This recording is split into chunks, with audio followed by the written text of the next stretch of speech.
It's official. The Quest Pro is out and it's a whopping $1,500. That's significantly more expensive than Meta's other virtual reality headset, the Quest 2. There are a lot of differences in hardware and abilities, and today I'm unpacking all of it.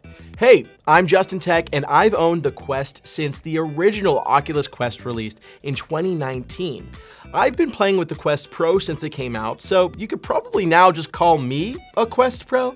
Today, I'm going to compare the two headsets and explain why there is such a large variation in price and who these headsets are geared toward, because there's definitely some confusion. And after the Quest Pro announcement, my friend was like, dude, the Quest 3 is so expensive. And I was like, dude, the Quest Pro is not the Quest 3. That's coming next year. The Quest Pro is for a very specific clientele, which I'll get into in this video. So now, let's compare these two headsets. Before I get into the nitty-gritty, let me explain what each headset is. First, there's the Quest 2. It's geared toward people who want to socialize, play video games, or even work out in virtual reality. It's like a mobile gaming console. You can take it anywhere and play with it untethered from a computer. Then there's the Quest Pro, which costs 3 times the price. The Pro is everything the Quest is, but with a stronger emphasis on mixed reality experiences, where 3D visuals are overlaid onto an actual physical space. Meta says this headset can offer a more personal and productive experience for work than video calls. Mark Zuckerberg said that the Pro is for people who want the best VR headset out there, or for people who want a device that's for productivity. At first glance, these two headsets look very different, and well, that's because they are very different. After just a few minutes of trying on the Quest Pro, I was way happier with the fit. It's meant to fit with this cushion against your forehead, and then back here you've got a cushion for the back of your head.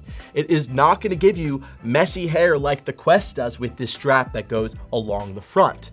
The weight of the Pro is also distributed way better than the Quest 2 thanks to its curved cell battery on the backside.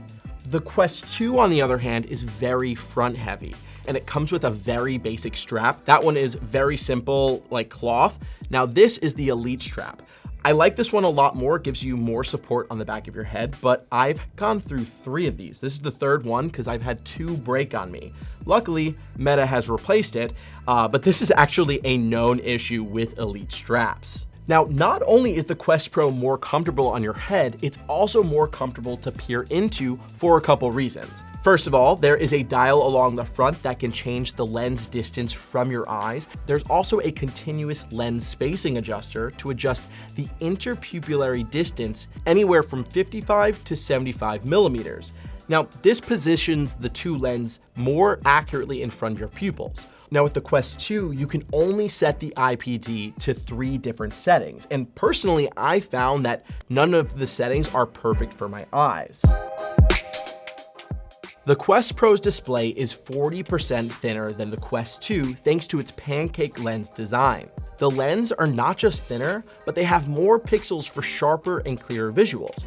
The LCD display has 37% more pixels per inch and 75% more contrast with richer and more vibrant colors than the Quest 2. Both headsets have multiple cameras to help the devices know where they are in the room so you can navigate around your physical and the virtual space. The Quest 2 has 4 cameras on the outside, and the Quest Pro introduces way more. There are 5 cameras on the outside, as well as another 4 on the inside of the headset, which can track your face and eyes. More on that in just a bit. The Pro was designed with the intention of seeing the space around you while using the headset, so you can easily peer out or see your physical space with your peripheral vision. Included with the Pro are 2 magnetic silicone light blockers, but if you want even more immersion in darkness, Meta has a full light blocker for $50. Let's get into some of the Pro's big upgrades. They both have a 96-degree vertical view, but the Pro has an increased 106-degree horizontal view versus the Quest 2's 96 degrees. This means you're going to be able to see more horizontally without needing to turn your head. I instantly felt this difference on the Pro. The Pro has an upgraded Snapdragon XR2 Plus chip, which has double the RAM of the Quest 2's Snapdragon XR2. It can also run at higher speeds without overheating. Meta claims that the Pro is getting about 50% more power than the Quest 2. When it comes to refresh rate, the Pro actually got a downgrade. It can only reach a peak 90 Hz. The Quest 2 at launch supported 72 Hz and was eventually upgraded to 120 Hz. But this may not be a huge deal for most people, especially since majority of the apps on the store don't reach past 90 Hz anyway. The upgraded cameras on Quest Pro offer color pass-through, and the Quest 2's cameras only display black and white.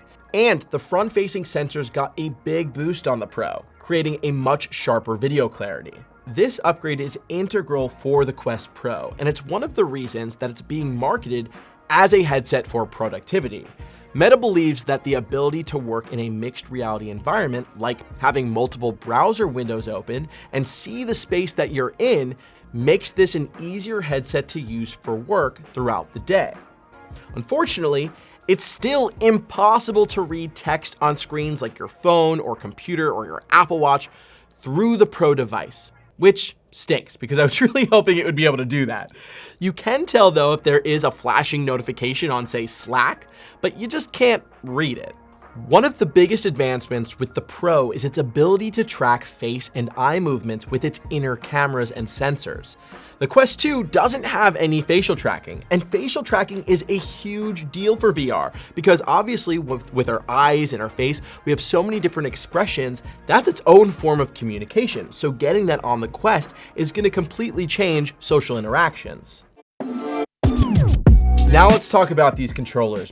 Each controller has 3 cameras to track movement and location, meaning you don't need to have the controllers in the line of sight of the headset in order to see where they are. Whereas on the Quest 2, you lost connection if the controllers were out of the headset's range. There are also improved haptics, a new pinch sensor control, and they support the ability to use the controller as a stylus. I'm excited to see how these abilities are harnessed in future apps. Now, the Quest Pro controllers alone cost $300. That's almost the price of a Quest 2. In fact, it's the price of what a Quest 2 cost a year ago before they increased the price. To charge the Quest Pro controllers, you need to place them on the included dock or use a proprietary charging cable, which comes included. Unfortunately though, you can only charge one controller at a time with that cable. In order to charge 2, you need to get an optional charging dock, which is kind of annoying because Meta just created a problem and then solved it for not a cheap price. The Quest 2 controllers run on AA batteries, and from my experience, they last weeks to months depending on use. When it comes to battery life for the headsets, Meta hasn't provided any hard facts. The Quest 2 runs for about 2 to 3 hours on one charge based on your usage, and it's estimated by Road to VR that the battery life on the Quest Pro runs for roughly 1 to 2 hours. This short battery life is, I think, why the Quest Pro comes with an included dock for the headset and the controllers, so you can have them on it constantly charging. You can also charge the headset with USB-C and use it at the same time. There is an included 6-foot USB-C cable similar to the original Quest. Unfortunately, the Quest 2 comes with a much shorter cable. Let's talk about the price because there is a huge variation here. The Quest 2 goes for either $400 or $500 depending on the space, either 128 gigabytes or 256, and the Quest Pro is 3 times the price at $1,500, and this only comes with one storage size, 256 gigabytes. When it comes to hardware, it is quickly clear that the Quest Pro is steps and steps above the Quest 2. But when it comes to software and mixed reality use cases, there's a lot more testing that I need to do before I can truly compare the two and what they offer. We will be reviewing the Quest Pro on our channel and site, so keep an eye out for that by subscribing to our channel. I'll also be coming out with videos to see if the Quest Pro excels where Meta says it does with face and eye tracking and workplace productivity. What do you think of the Quest Pro? Will you pick one up or are you going to wait for the Quest 3? Let me know in the comments below. Be sure to check out some of our other videos on the PlayStation VR 2 and Meta's future tech, which I'll pop up on screen. And if you enjoyed this video, give it a like. I'm Justin, and I'll tech you later.